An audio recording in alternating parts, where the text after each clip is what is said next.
All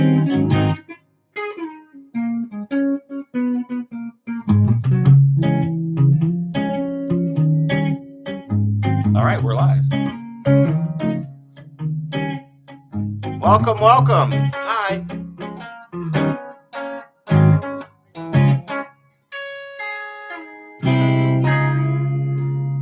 Just like the record. Just like the record. Yeah. I was trying to play Eartha Kitt's Santa Baby. I don't think you realized that at all. I did not realize that. I thought it was the trailer to a Hallmark commercial. Hi, welcome to Eugene and Dylan's Guitar Show. I'm Eugene Edwards over here. That's Dr. Dylan Calistrati right over there. And I hear it now. You know, Santa Baby. Yeah. Yeah, I can hear it. I had a meeting, a phone call this morning with a woman named Tara, and she has a stage name that I don't think I can say and stay on YouTube.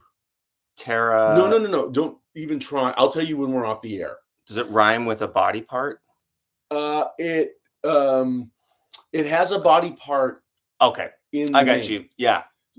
And you still will not guess what it is. Point is, wow, I've got a gig this Saturday. You see? Oh, and it's in Hollywood at the Sassafras Saloon, and it's a ticketed event. So I guess people can go to follow me on the social media. You'll see some ticket links if anyone's interested. It's a holiday. When I first got this is Gigdom. This is a story from Gig World. Okay, promoter calls me, says, "Hey, December, whatever the date is your band available?" I text also the guys, anybody good on this Saturday? It's like, everyone's like, yeah, I got nothing. Cool. I got something that pays this much. Is this the vaudeville story? Some holiday music. We'll figure out some Christmas songs, we'll do it. And it seems like, and the promoter made it seem like it was a private event. Yeah. And then, everyone's in, and then it turns out that there's the whole thing's it's a burlesque show. You told us this. Did I tell you the story? Yeah, last 2 weeks ago. I don't know. I don't remember. Oh, wow. So we're gonna up the ginkgo, folks. We're gonna do 200 milligrams in the morning. And so we talked about Santa Baby, right? Yes. Okay. So I had a meeting with with Tara, who's going to perform the song with us this morning. Kind of went over the key. Are we good? Tara, D flat, same as Eartha Kitt's key. Yeah. And the great thing about a song like this, by the way, if you're going to perform, now we'll get to run through the song before they open doors on Saturday with the group. Brian's going to Netsley is going to play upright on the gig. It's going to be great, but it's really just, pun intended, it's a vamp. Oh yeah, the whole thing.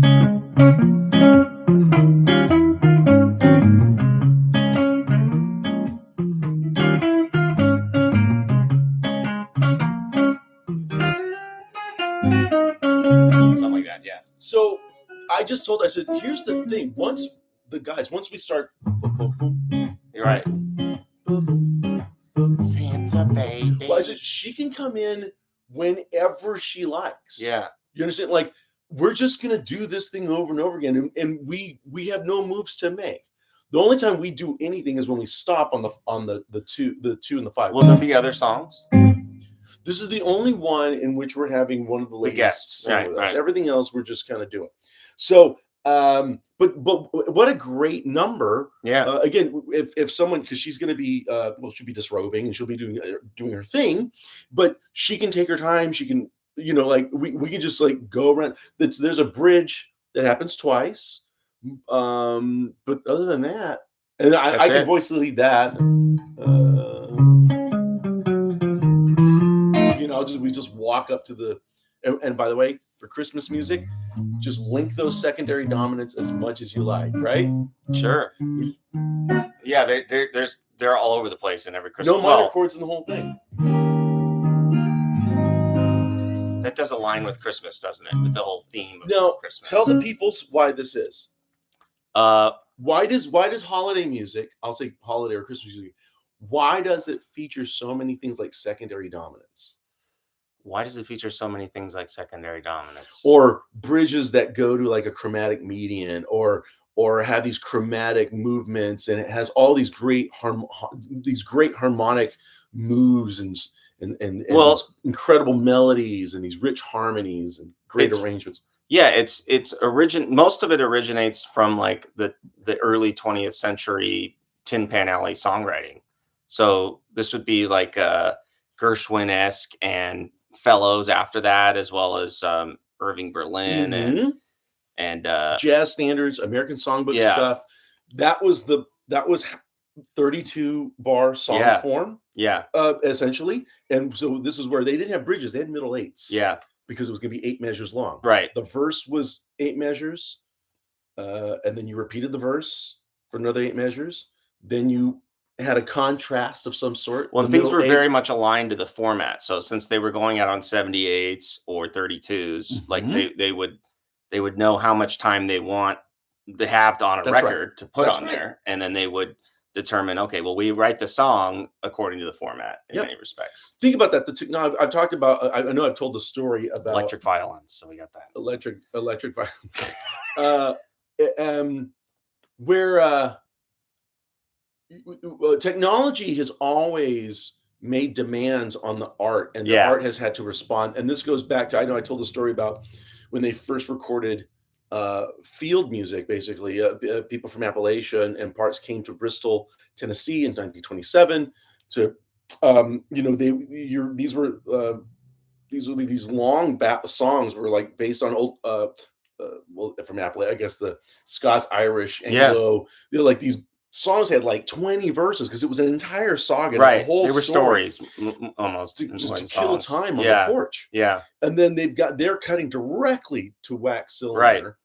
It's like, well, no, it's just like this much. So you gotta, Yeah, so you gotta this is- dumb that thing this is how down. songs become 3 or 4 verses long, Right. at best.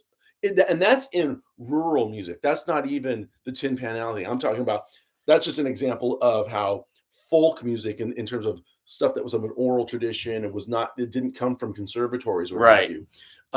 you.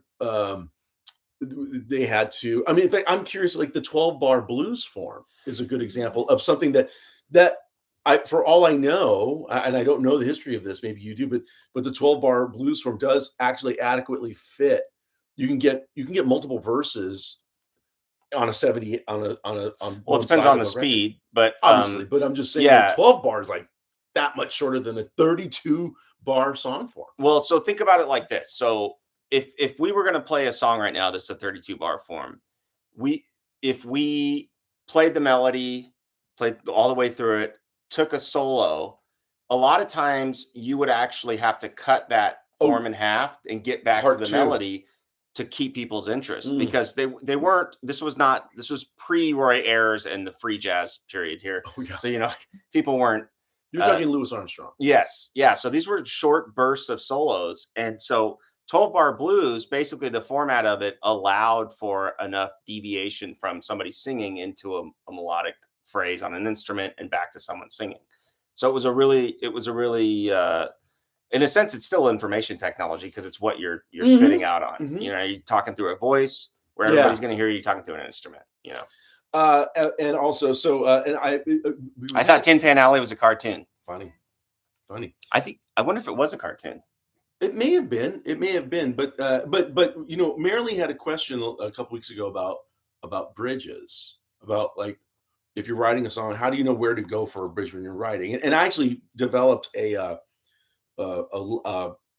private lesson. Marilee takes private lessons with me. We kind of started in on that a bit, and as at this time, it's so funny she asked this around Christmas time, because again, we hear holiday music and there's almost always a middle 8 or a bridge in songs right now. A lot of our pop songs right now don't really have middle 8s at all, which is fine. It's okay. Obviously it doesn't need my approval. It's just happening. But because of, got rid of again, back to technology, we're talking, a lot of songs are starting with the chorus again. That was an old thing to do. Yeah. Buck Owens used to do it all the time. Yeah. Or you could say that, not somewhere over the rainbow. That's a verse, but the hook, let's just say this, the main hook is sitting right there in the A section, or the first verse section. I talk a lot about the Beatles anyway, but they were interesting, and this is part of my lesson. I say how the Beatles grew up, John and Paul specifically, obviously they're the songwriters. They grew up listening to jazz standards and American Songbook stuff, or what they would call music hall there, we would call vaudeville. And so they just heard this 32 bar song form that we're talking about. Paul's dad was a jazz trumpeter. You know, Yeah. mentioned the record, and basically, and they didn't have tons of radio options, so those classics were being played all the time. That Yeah. World War II generation music. Then the 50s happen, and John and Paul get their own they get their own music. They get Elvis, Right. they get Little Richard, Buddy Holly, Fats Domino, Chuck Berry. And it's interesting that when they became songwriters, they didn't attempt to rewrite 12-bar blues songs. Right. Or even 16-bar in some of them. They did a few, but well, what they did was they kind of they thought of themselves as a pop group. Yeah. And so they wrote pop songs. Right. And so their songs are usually an AABA structure. Right. From Me to You is an AABA structure. Most of their songs. Yesterday is an AABA. Yeah. Well, actually, I think, yeah. And then they start to tweak it a little bit. Point is, though, they always had this middle eight going on. Yeah. Would be a little key departure, or there'd be something rhythmically would happen. And then they started to innovate away from that. Some of the song forms would be AAB.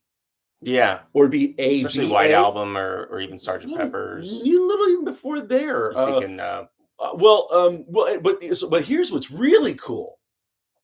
Then they do a thing where they actually sort of get 12-bar rock and roll, rhythm and blues, whatever, mixed in with the 32-bar song, for at least the middle eight. So they just start doing these really, really interesting things. This is what's cool about them. There was something very traditional about their songs. Yeah. Yet there was always going to be a catch somehow. Yesterday is an AABA form. However, the A section is 7 bars long.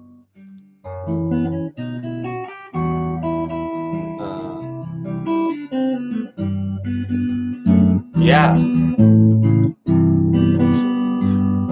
7 bars. Yeah, it's a 7 bar. Now the middle eight is 8. It is 8 measures.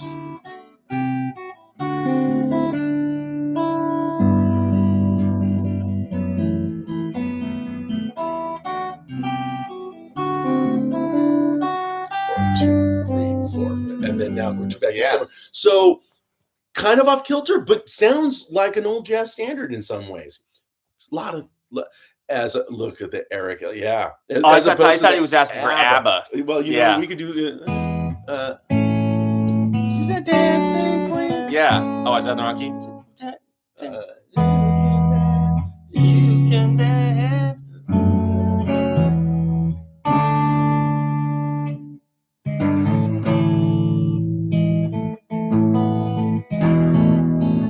There it is. Yeah. Great song. How great. That song is Dancing Queen is so great. Maybe I've talked about this on the show before, but there was Jeff Tweedy from Wilco was being interviewed years ago on NPR, and the guy Scott Simon was talking, and Jeff Tweedy is talking about songs and hooks or the magic of music, and he mentions Dancing Queen. Jeff Tweedy, a name like that? Jeff Tweedy from Wilco, you can't.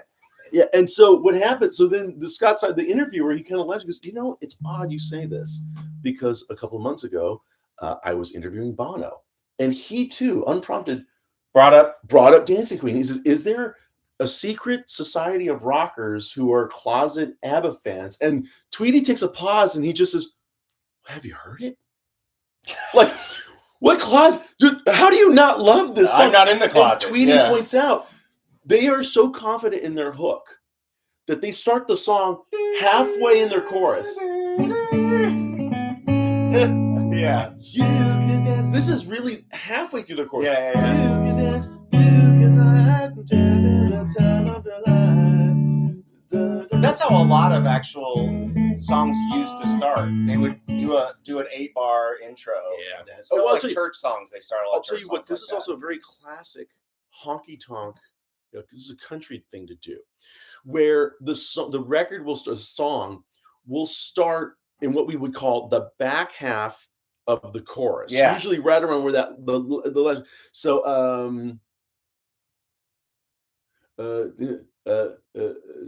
if we're doing Crazy Arms, so the instrumental is.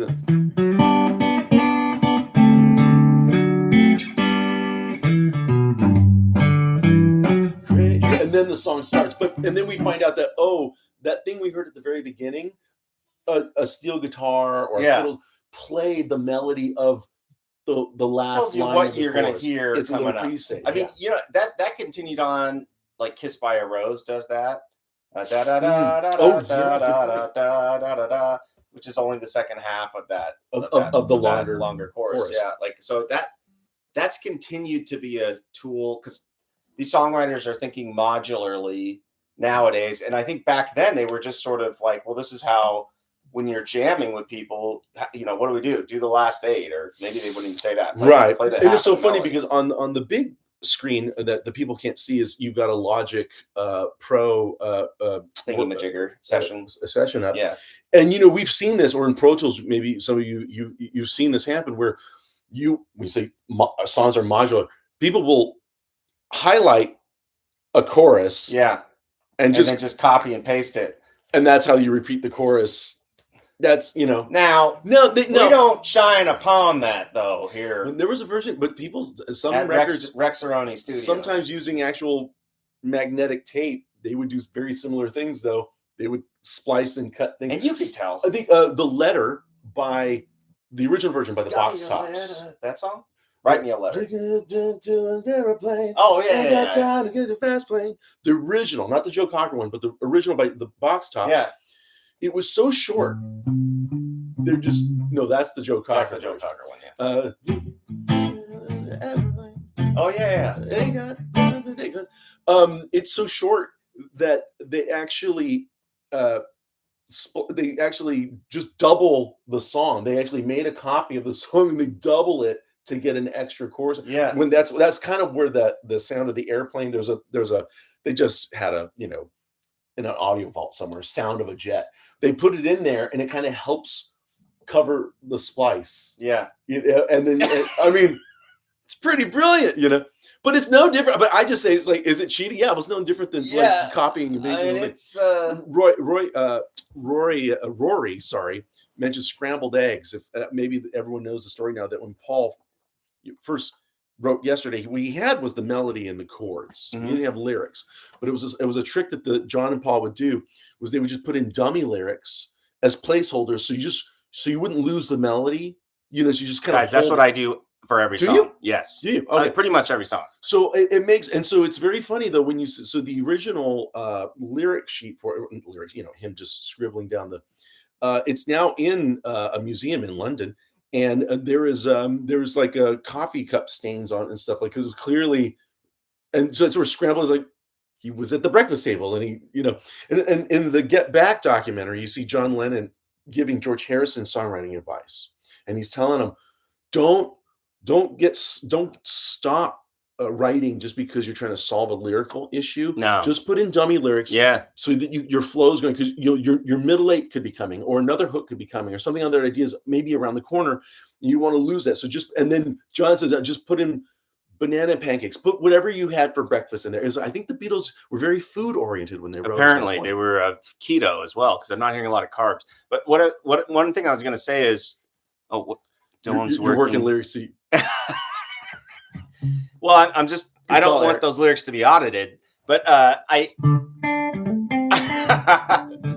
think there's anybody that's worked on writing songs realizes that the moment of incarnation when it comes to writing music can strike so rarely that you really can't afford to and don't get me wrong, sometimes you're at a period in life where you can just write songs. Yeah. But there's a lot of most of the other times you're like, man, I'm in a desert here. Yeah, no, and, so yes. Yeah. Well, now this is where I would advise kind of really studying songwriting as a discipline. And that doesn't mean that you're no longer creative. I get it. I think it's a lot of us would like to believe that songwriting is this mystical thing, and you're a channel open to some sort of spiritual thing, and the songs come I through still you. believe that. Is that not true? Not for me to say. It's gonna be like the tooth fairy thing again. He's gonna ruin everything for me. Yes. For the song Something, it was Pomegranate. Very good. Thank you, Rory. Okay, so cards are back on the table then. Yeah. So I think that, look, maybe it is, but then you run into some days the gods just aren't Apparently, happy with you. yeah, I've angered someone. Been a while since you threw a virgin in the volcano. Yeah. You're not going to get a pop hit. So it's kind of nice to just have some tricks, tools, whatever you want to call them, methods to get going at least, or to write yourself out of something. Or, the great thing is like to Beatles again, the film director Dick Lester says, look, we've got all these songs for this movie we're about to make, but I don't have a song with a title that would give us a title for the movie. So we've got, the movie can't be called If I Fell or I Should Have Known Better, or even Can't Buy Me Love doesn't quite. I want a song about you guys and your experience of this, what you're going through right now. Right. And so John takes a malapropism. Ringo says at some point, he said it had been a hard day's night. And Ringo just got things wrong all the time. And they laughed at it. But then John remembered it. Yeah, that's pretty good. So that night, he just basically writes a bit of a blues in a weird.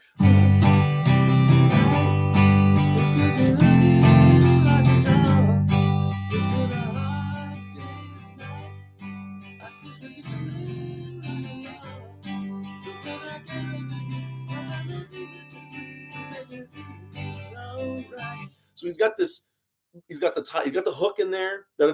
Next morning, shows it to Paul. So again, probably needs a middle eight. Probably needs some sort of departure somehow.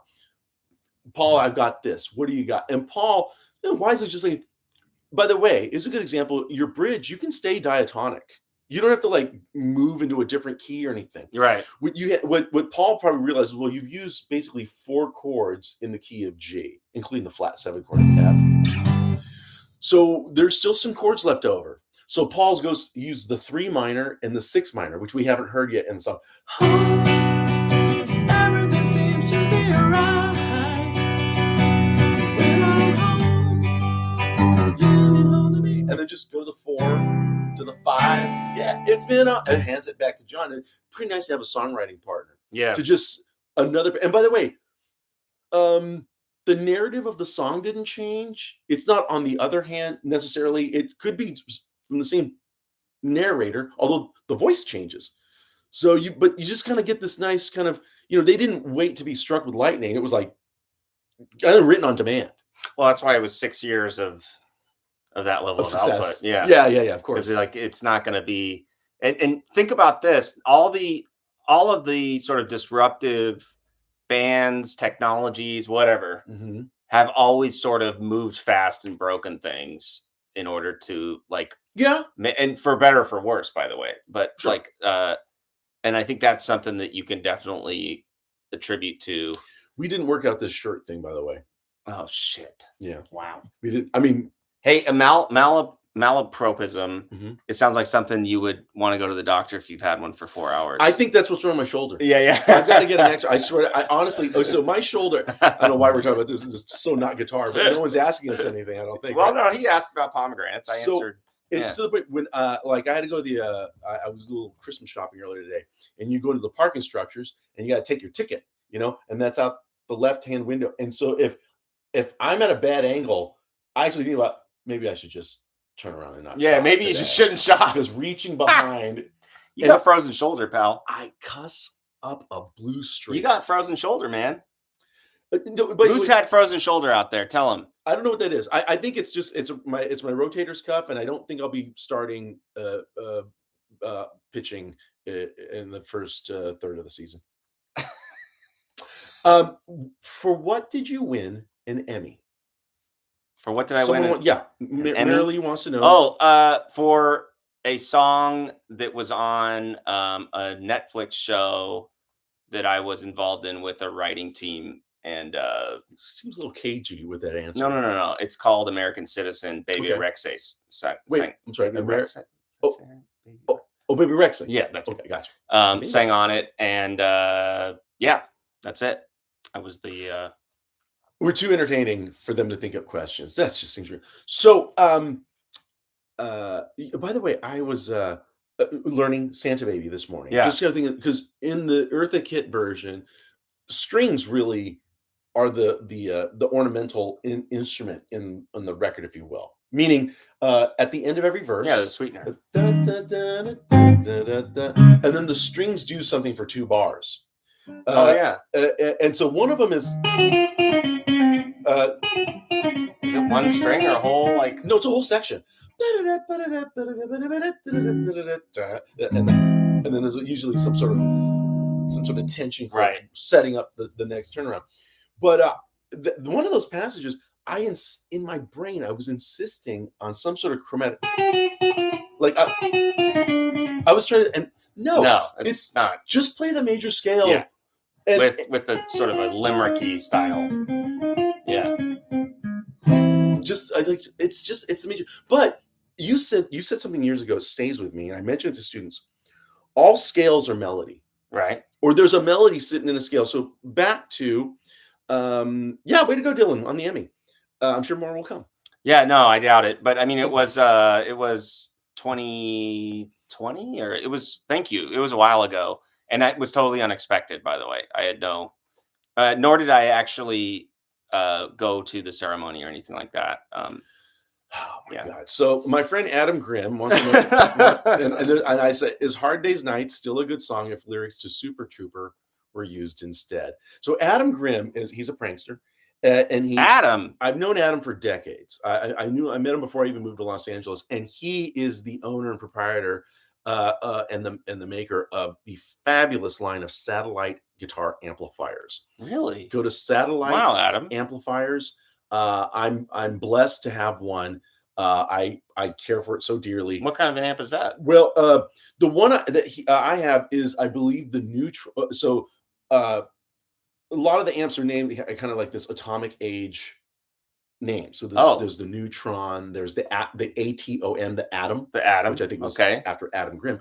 The one I have is a relatively low wattage. The Singularity, because they make like 100-watt heads that like Marshall freaks like buy, and it's a whole. But he has a very impressive list of clients. Really, and the one I have is something he made for me, based on an original combo he made for me just for the clubs, because I used to have a super reverb and it was just too much for the clubs sometimes. Yeah. So he made this. It was like a Plan 9 from outer space looking. Just this really funny little, and I dragged that around and beat it up. Oh my God. And then it got to the point where I just trashed this. You just took it into a field shot. And I couldn't repair it. So I said, Adam, I need to take this back. It needs to be repaired. So he picks it up and he goes back to San Diego. And the next time he comes back and he has just a brand new, completely new amp altogether. Head and speaker cab match. And I love it so much. And by the way, volume, tone, that's it. That's all you get. Everything's hand-to-hand wiring. I'm going to go on and on about this amp. I guess the way Adam and I have described it, it's more like Brown Tolex era Fender with a bit of Vox, a bit of British 60s-ness in there. It's kind of 84-ish. Thing breaks up really fast, and it's a screamer. I love that amp so much. But thank you, Adam, for even being here. Satellite amps. Jim K, I've got a question. What's warm-up routine? What warm-up routine do you recommend? I'm going to hand this one to you. Sure. So I'll tell you, and then also there's a really good Fender Play Live where we go over 5 ways to warm up. In great detail. Great detail. Grave detail. There's some graveness, but no. So that's definitely something to check out, Jim. But so depending upon where you're at, and Jim, I think kind of vaguely knowing where you're at, I think you might want to start with switching between the scale stuff. I think probably what to warm up with in terms of you could try warming up with chromatic warm and stuff like that. The Spider is one of my favorites. But I think for most people that are where you're at, Jim, would be maybe take a 2-chord song. So let's say it's Oye Como Va. Okay. A minor 7th, yeah. And just try to get the rhythm and the muting down that's in that song. So if you just worked on and be able to demarcate every beat like that's a great way to warm up, as well as maybe a song like whatever that song's called. On Broadway. You know what I love? By the way, it's either Barney Kessel on the Drifters playing the lead guitar. Mhm. What I think is actually it's Mickey Baker Mm. from Mickey and Sylvia. Yeah, Love is yeah, yeah, Strange. yeah. Anyway, what I love about those last two warm ups, I try to encourage people, if you can get a song involved in your warm up, It's a really beneficial thing. you'll practice more. Honestly, you look forward to practicing more. Scales are important. I think they're very, very important. Today, listening to Santa Baby, I basically, because of scale, I realized, oh wait, okay, all right, I just realized where my D flat major scale was starting from here. Starting from so they're important. They're really, really important for our fretboard awareness. But man, it's lovely to be playing the riff to On Broadway by George Benson or the Drifters, either way, and just kind of jam a song, but with purpose. Right. So you're playing, but with a purpose. You're actually getting under the hood of the rhythm of a song. Yeah.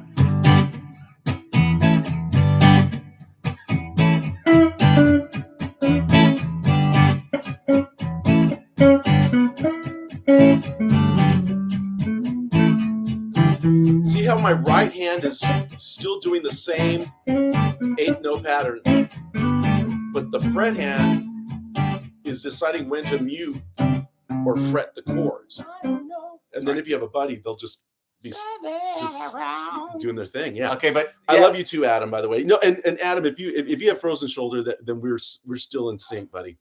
Amazing. Sucks to get old. Hope I die before I get old.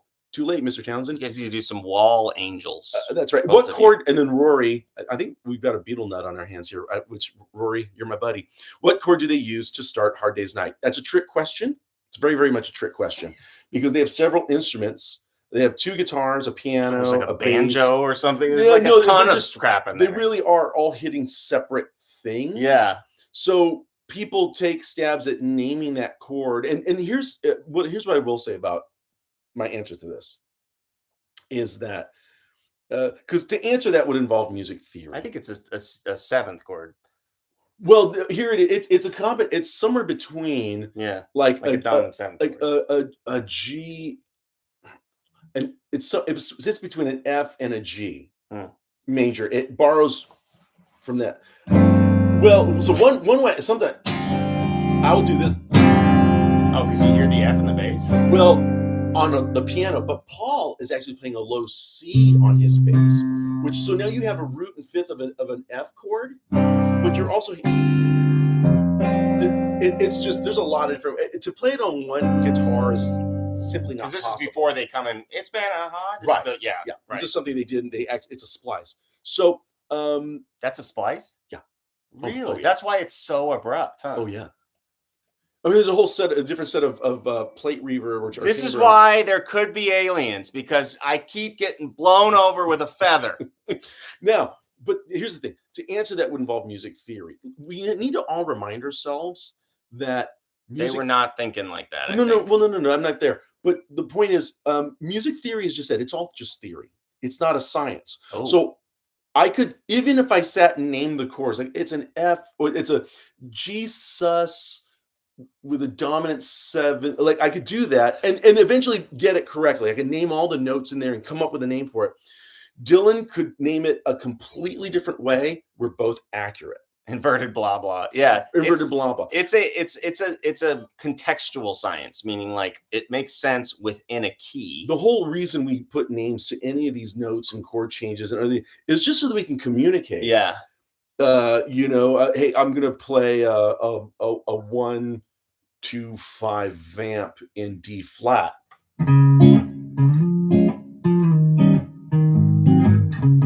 Now, Dylan has great ears, obviously, so he just heard me playing it before we started up, and he just fell in. But if I want to give him a heads up, I got this little number system. I can tell him, or we have various ways. It's funny because you're right. The Beatles didn't know a lot of these things in terms of nomenclature, but Lord knows they knew it because listen to the music that they continually wrote. They rarely repeated themselves verbatim in songs. Yeah, they really kept didn't. moving around. But watch the Get Back documentary because 8 hours of them kind of writing songs on the spot and showing each other songs. And it's funny because they don't really speak in efficient musical terms. No, no, no. It's right there. It's da da ba, Yeah. they just sing to each other, and the person's got to find the thing. Yeah. It's which is again whatever that was the Pretty effective language, actually. The most efficient way they could do that.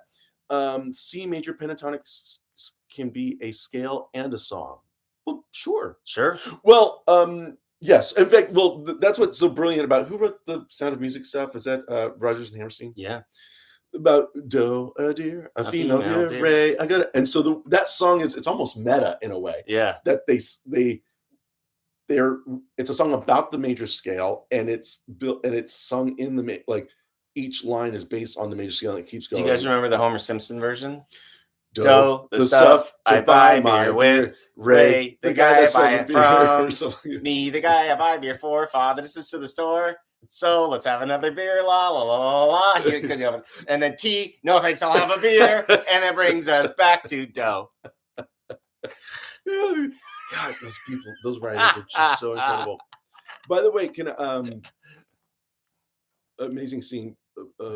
Pull Get Back out of thin air. Paul. Yeah, you see Paul writing Get Back out of thin air sort of thing. Yeah, sure. It's because again, there's a muscle that they had, those two especially had been writing a good number of songs. There's a great chord numbering story that involves Chuck Berry and I believe an audience member named okay, so Eddie Nichols. I'll adapt. That's not. I know what story you're referring to, Adam. So here's a story about music theory I've got for you. In the late '90s, my buddies, there was a rockabilly trio called Hot Rod Lincoln out of San Diego. Great friends of ours, and they had backed up Chuck Berry a couple of times. You know, he would come into town. He always used to pick up. Now Chuck, as most people know, would. It's a complicated person, but entertain himself by trying to throw off the band, right? And part of his stuff was like, so he's supposed to have a twin reverb is always provided, and a band that knows his material. Now that's in his contract. So then, of course, he would try and sabotage the amp or throw the band off. And then he would get extra money because the promoter didn't fulfill his end of the contract. Right. Yeah, it's a complicated person. You know what I mean? So a borderline these guys in personality Hot Rod disorder Lincoln, there. they just said, we're not going to be one of those bands. They rehearsed so hard. They learned every Chuck Berry's and all the new, they like scientists, these guys, and that we're not going to be the guys to get thrown by Chuck Berry. Yeah. And they would, and so they were playing a festival called the Hootenanny out in the east of LA here in the late '90s, and they're going to back up Chuck Berry. And so the dimensions of the stage, Chuck was going to be several feet out in front of the band. So now the bass player Johnny D'Artney, he has no chance of looking at Chuck's hand to see where he's going to go. That's where a plant comes in. So I got very, very close to the front of the audience, to the stage, rather, front rowish. You did. Festival. Me. Yeah. And I'm watching Chuck, and throughout the show, up is sharps, down is flats. So if Chuck starts a song in B in an F, I point down, and Johnny, that's my suit to Johnny, so Johnny knows he's an F.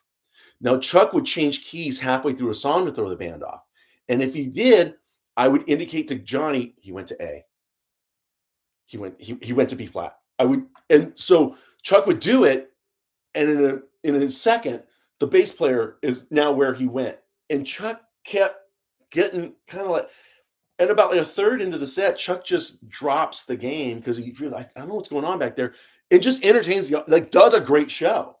But yeah, that's a story that. So he stopped trying to fool the band. I'm bored trying to fool the band because I can't do it. So I'm just going to do my show now. And he was an older guy by then. What was he in his? He was in his 70s at that time. Maybe. Yeah. You know, he had a house right up over here. No. Yeah, it says CB on there, and it was Chuck Berry's house. Yeah, I didn't know that. Up over here. I walk by it every day. So trying to be vague enough. No, I got you, Adam. That was yeah. And Chuck played a lot of piano keys because of Johnny Johnson, who was a St. Louis piano player. Chuck originally was lucky to get a gig in Johnny Johnson's band, right, in the late 40s. Johnny was like the big deal. And so you played in B flat, and you Right. played Piano in keys. piano keys. Yeah. That's why Johnny B. Good is in B flat. Yeah. And then it's funny because on the song, I think on Rock and Roll Music, just give me some of that rock and roll music. Johnny Johnson's all of a sudden is not playing the really cool boogie woogie stuff. All of a sudden, there's a lot of just glissant, a lot of just finger rate, all of that. It's like, where'd that come from? Well, Jerry Lee Lewis's I was going first to say hit Jerry Lee Lewis. Yeah. had Great just Balls of hit. Fire. And so it was the Chess Records. People was like, I think you just got to play like that guy now. And so Johnny's like, all right, and just kind of. This must have been tapping after the pretty first Van lame. Halen And then album. Johnny goes back to exactly. Yeah, So it's like the same thing. Little rock history. Rory, obviously, Rory's got a bit. It's a bit of a rock historian. I dig the questions in the notes here, and they're vague. Yeah, they're vague. Like you'd have to know what Rory's talking about. Chuck liked the piano chords. Chuck. They're coy, even perhaps. It's like little things. I was thinking that there was a Beatles song where they're kind of in their Chuck Berry mode, yet they put a middle eight in a Chuck Berry style song that they're writing. I can't remember which one it is, but it may come to maybe one knows what I'm talking about. But it's an early one. But I saw her standing there or anything like that, right? That's a great example. Yeah, though. I think that's a pretty good example of that. Yeah. Yeah, that's very blues. So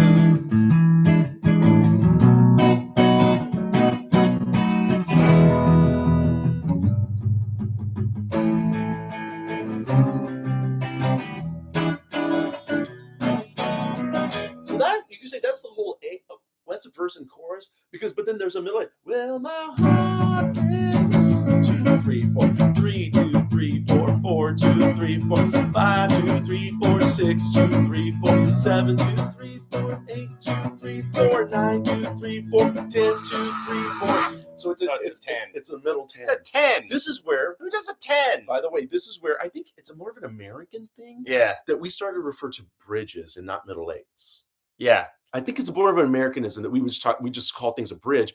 And that's a good example. I saw her standing there where the middle eight isn't a middle eight, it's a middle 10. So it's best to just call it a bridge. Yeah. You know? Yeah, because it's not middle eight. Nope. It's a modulated middle eight. It's a defunctory middle eight. Is that? He couldn't find the whole warm up FPL, just some excerpts. I don't know it would be under 5, like the 5 best warm ups or 5 warm up tips. It's somewhere in the YouTube canon. It's like one of the most popular Fender Play Lives. Was Jensen on with us on that? No, one? It's just me and you. Oh, and it was at the studio. Oh, it was that period of time. Okay. Well, another in terms of warm ups, yes, I still love the chromatic, what I would call the spider. Yeah. By the way, I also use this to clean up my rhythm hand. Just get my up down as steady as I can. Just gets the fingers working. It's also a good way to find out, like, is my guitar in tune? What's my tone? And then I always start, and then I just think of like a song with good chords and strum them. Yeah. Now this is part of, so it's like Nowhere Man.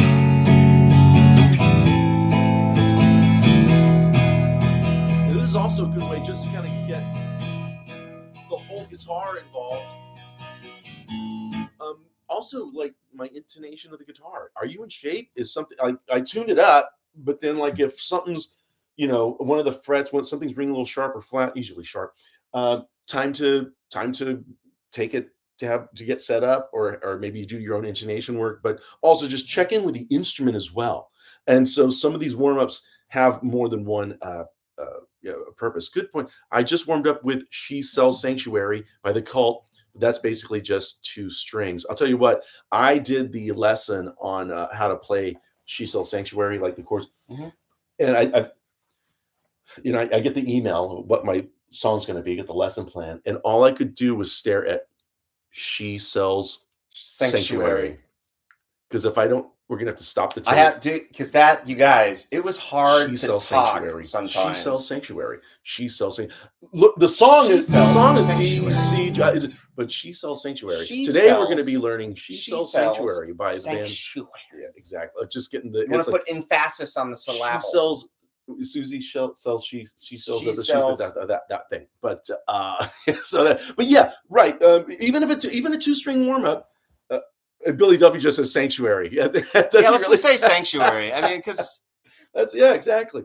That's really it is a great song. You know what's really funny? There's a venue that comes to mind. It's a winery up in Northern California, and when you're backstage, the local crew, they tend to just take the set lists of everyone who's playing. They just tape them up all over the place, and because an artist never puts their own name at the top of a set list. Right. So there's a game. You're just sitting there trying to figure out whose set list the it is. Because no one uses the full titles of their songs. Usually something's just down to like a one-word thing. And you get it in big font. That way you can, Pardon the name drop, but we brought Chris Lord-Alge with us once on one of those trips. He just wanted to come with us. Yeah. Well, he works with Dwight all the time. So he loves to hang.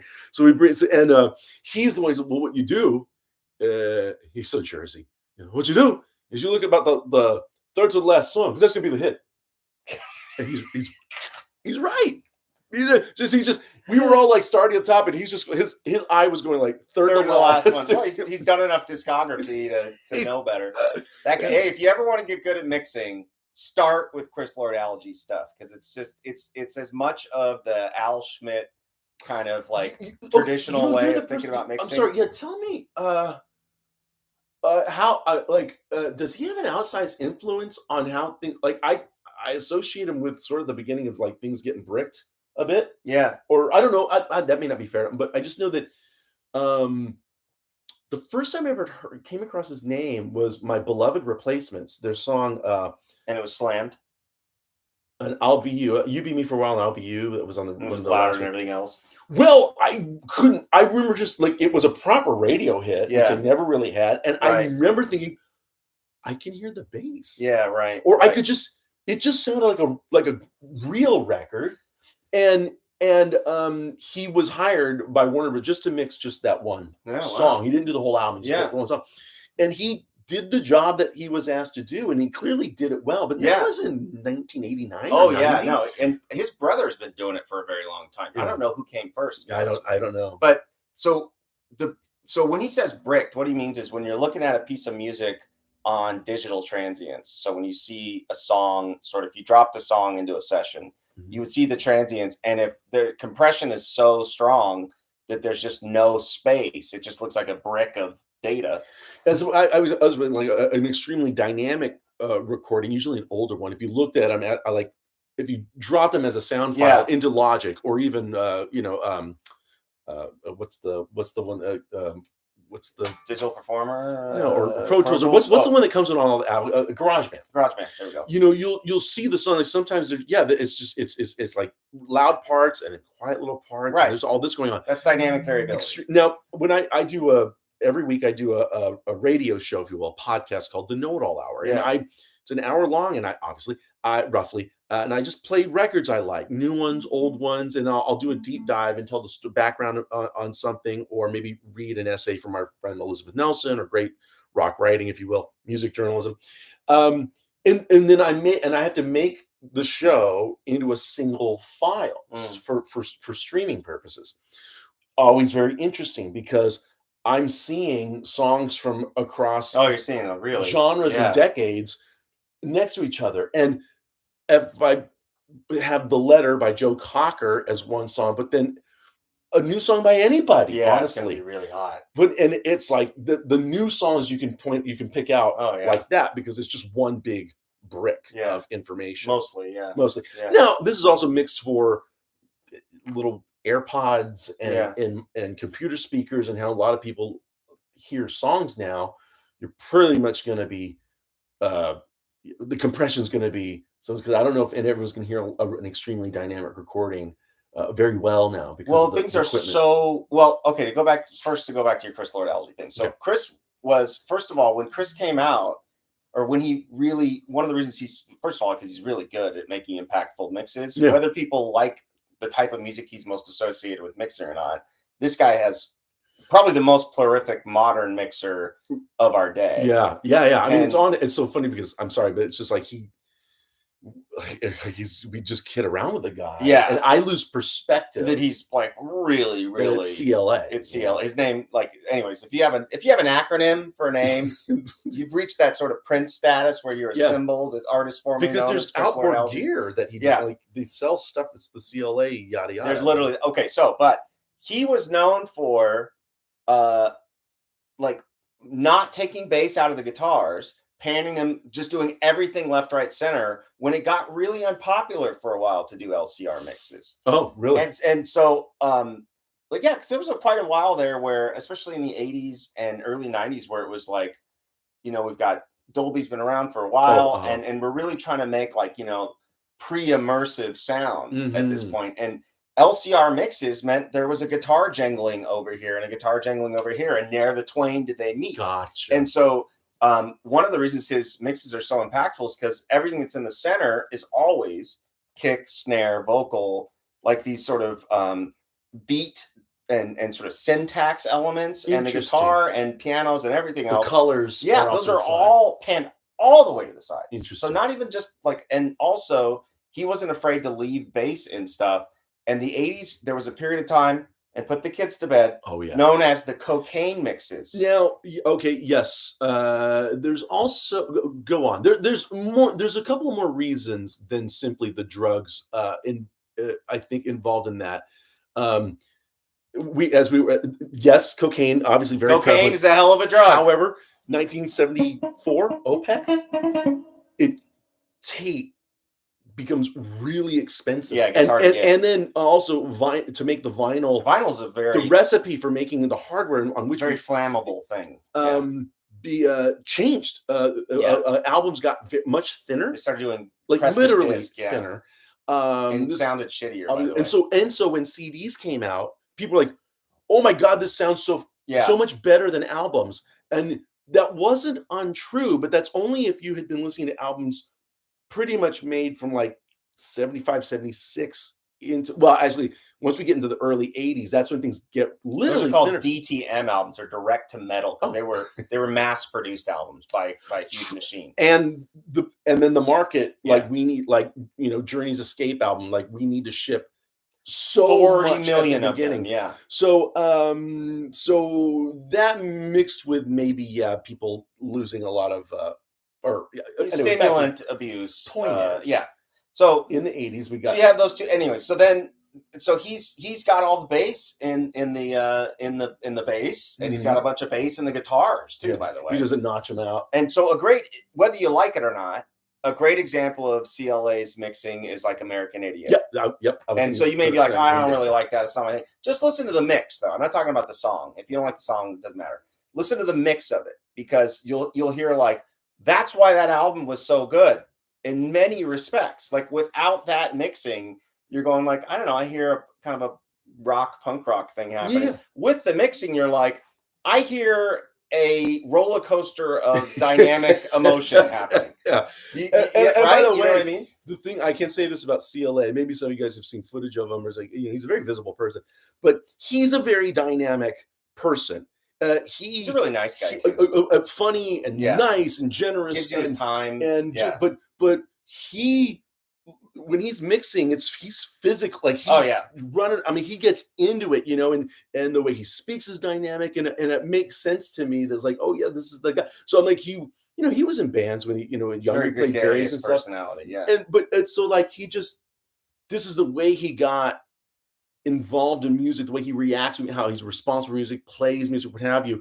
It's the mixing. And this is like Dwight was just doing an interview recently. He mentioned like Eric Leonard, who did Prince's stuff, he did Dwight's stuff. Yeah. Eric Leonard's one of the first people who was like, I mix. Yeah. That's a different job. That's a different process. Usually in engineering, it used to be engineers mixed too. Like in the Beatles days, it was like George Martin's producing, but there was Norman Smith or Jeff Emmerich or Ken Scott. There was these EMI. There were the engineers who were there while the recording's happening, and they pretty much just kind of created balances, mixes, and that's what we heard, baby. Starting in the 80s, a guy named Eric Leonard, he becomes the guy's like, I wasn't even there when the album was recorded. I never even met the artists. Yeah. I got some notes from the producer. Hey, we're really going for this, or we'd like this. Yeah. I do that. boom. And Yeah. and Chris is, part of that, which is a relatively new I 40-year mean, old yeah, animal, well, but within the scope of music, it's a the scope relatively of new. music is a new Yeah. thing. Anyway, we're like at an hour, man, and Okay. you got to shovel off. Well, eventually, I got to go to But bed. this has been so. I hope you don't mind the AMA. We'll do another AMA next week. Let's face it.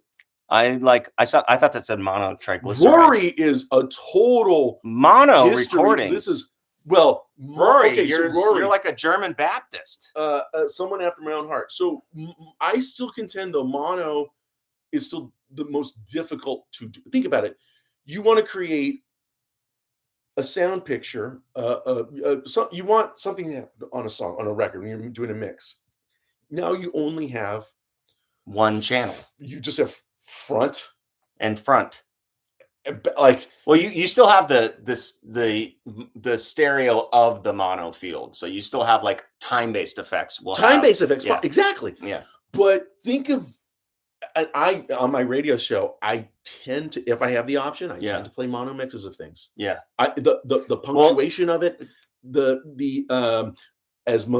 as I'm sure Rory knows, this is how the Beatles, up until White Album, they thought of everything in mono. Once they understood that Capitol in America were doing stereo releases of their stuff, they didn't protest. They were like, who'd want to hear that? They were not involved in the mixes. It was sort of like bottled drinking water and cable television when it first came out. It's like, why do I need stereo again? But what problem does this solve? When you take songs, though, that were recorded mono, like recently, even I think it was an Al Green song or was it What's Going On? Or literally a song that's not that old was a mono originally recorded song. And when you put them in stereo, if you don't do some magician work, they actually sound pretty strange because well, the original American Rubber Soul release, the stereo one is hilarious. Yeah, right. They just put all the vocals over here. Yes, you got all the instruments. The drums are there. It's like they did it in 45 minutes. How is that useful? Well, great for me, because if I want to pick out a guitar part, right, okay, I need to just turn off. That was an old. But as a listener, I went out and bought a stereo, and because everybody remembers mono was popular because you listen to music on your grandpa's Oldsmobile Omega that had a single speaker in the middle of it. And so, like, there was no need for stereo because there wasn't two speakers to listen to something on, I met Jackson Browne last night, by the way, and he was lovely. Oh, really? Yeah. I went to see my friends, the Mastersons. He looks great too for his age, by the way. Well, I could recognize Jackson. Yeah, he looks really good for his age. But I also saw an artist perform. I don't know. What is that? But I saw an artist perform, and her name is, and I bought her album on vinyl, right there in the club. Wow. I took it back to my place. I moved into a new place, so I didn't really. Eugene got a new place. The point is, I didn't have my stereo, my turntable, and all that stuff set up. But this was my. Oh, now I got a brand new. So I listened to it today. Great album. Her name is Leslie Mendelson, and and that's just please go Leslie Mendelson. Tremendous songwriting. The album sounds so good. Yeah, it sounds so good. She's a New Yorker, I believe. But if you just listen to her stuff, because great playing. Yeah, the balance. I would say the mix was more like the balance of everything. Yeah, because a lot of that's probably not where the vocals. Well, I'll tell you what. With the Dwight stuff, you're not at Capitol, right? You're at we've been at Henson recently. Yeah, so it's more of a I don't think I'm not telling trade secrets necessarily. We're pretty. It's a pretty open thing. Well, our engineer that we use, his name is Mark DeSisto. Hi, Mark. And he had worked for years as a staff engineer back when it was A&M. Oh. So he was like an in-house guy. Yeah. Knows he knows the rooms there. He knows the mics. And we record the unbelievable amount of what we do is recorded flat. Right. We're really not even using the board. Right. Because the philosophy there is really the tone before it goes in. It's really the microphone, which microphone and which preamp. Yeah. that marriage right there Yeah. saves us from really we're just no one's twiddling knobs on that massive board. It's really just going straight from our amps or whatever we're doing. And this is where this thing about plugins, you guys, today is at a famous studio or at a studio, every mic ages differently and every Sure. preamp ages differently. So if you go to most studios, it'll be like, that's the bass 1176. Oh, That's right. the U47 we use for vocals, because Mhm. they've got these characteristics that they're familiar with, and they understand how it's going to behave and how the condenser is going to react or whatnot. And so, yeah, I mean, Yeah. that's the way you don't have to do a lot of things in the box. There's that. So anyway, We don't even know what that was. Just a complete, oh, you're missing the bugs in the background. Well, I mean, the buds. no bugs. Bugs. Oh, your place at the house. Wow, the house you're in really the going No, back the into bugs are still there. I'm just You're going back in time there. Yeah, you'll still see them from time to time. We'll find the bugs. We'll get the bugs involved. Stems via stereo. Oh, we got great. Look, what's going on was recorded in mono. Yes. Okay. So was that one? Yes, um, capacitors drift over time. There we go. They become You know, at my bassier as they age. at my Wow. new place. I mean, I'm still like half in the I still in the house in Eagle Rock and then the apartment. The apartment, no bugs anywhere. I think I'm gonna go. I have to choose my motif as I decorate, and I think there's gonna be like prints of like mushrooms and ferns and some sort of or also, you know what I've What ordered? about Alice in Wonderland or something like that? No. Okay. I'm so I just like green and brown. Sorry, I moved this will kind of be my green and natural wood, and those are kind of the Oh, colors. you're just going old man. You're just going old man. I'm ordering vintage movie posters. Oh, God in heaven. Early 60s Berlin. They use a lot of green. I'll show you. I'll show you guys. I don't know what he's. So not the finger poking. Oh, look at what Adam Grimm says. Capacitors. I know. I drift read over that time. out loud. They become. Yeah, but I wasn't. So we're gonna up it to paying attention. 400 on the Ginkgo now that we've dim lights, smoke whiskey bar. You know, we're working on a bed frame right now for you. Don't get me But started. Fuck, man, don't get me started. no, thank you guys. This is fun. You know, this is the best way for us to do Jim it. K's learning these days. That is still one of the most heartbreaking. Like, how does someone that young write that sort of stuff? Yeah. I mean, that's the first thing anyone says if you're familiar with the song "These Days" by Jackson Browne.